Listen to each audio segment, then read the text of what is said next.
So hi guys, very good morning সবাইকে জানাই। তো আজকে যাচ্ছিলাম অফিস, কিন্তু মেট্রো করে কিছু কাজের উদ্দেশ্যে। কিন্তু মেট্রোতে উঠে দেখছি প্রচণ্ড ভিড়, বসার তো একদমই জায়গা নেই, বেশিরভাগ সবাই দাঁড়িয়েই রয়েছে। তারপরে আমি একটু বসার সিট পেলাম, একটু বসে তারপরে রেস্ট নিচ্ছিলাম।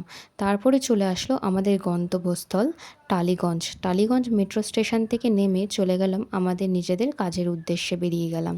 তারপর সেখান থেকে ফেরার পথে প্রচণ্ড খিদে পেয়ে গেছিলো, তাই ভাবলাম যে যাই একটা স্ন্যাক্স আইটেম খাওয়ার জন্য। তাই চলে গেলাম একটা স্ন্যাক্স আইটেমের দোকানে, সেখানে গিয়ে কিছু খাবার খেলাম।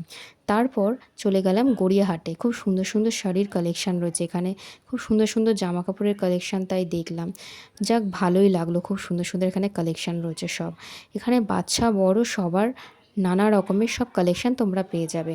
তো এখানে দেখলাম ব্লাউজের খুব সুন্দর সুন্দর কালেকশান রয়েছে, এখানে দেখলাম ব্যাগের কালেকশান। তারপরে চলে গেছিলাম হাতিবাগানে। হাতিবাগানের শপিং মলে খুব ভালো ভালো অফার দিচ্ছিল। তারপরে সেখান থেকে বেরিয়ে গোপালের কিছু জামাকাপড় দেখলাম।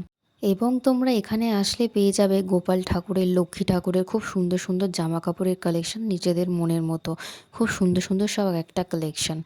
তারপরে আমরা চলে গেছিলাম পাঞ্জাবির দোকানে কিছু পাঞ্জাবি কেনার জন্য।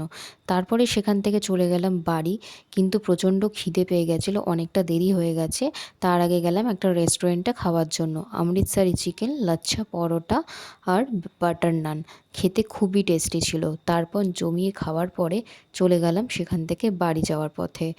আশা করি তোমাদের এই ভিডিওটা তোমাদের সবার খুব ভালো লাগবে, এবং লাইক শেয়ার কমেন্ট অবশ্যই করে দিও। Thank you so much.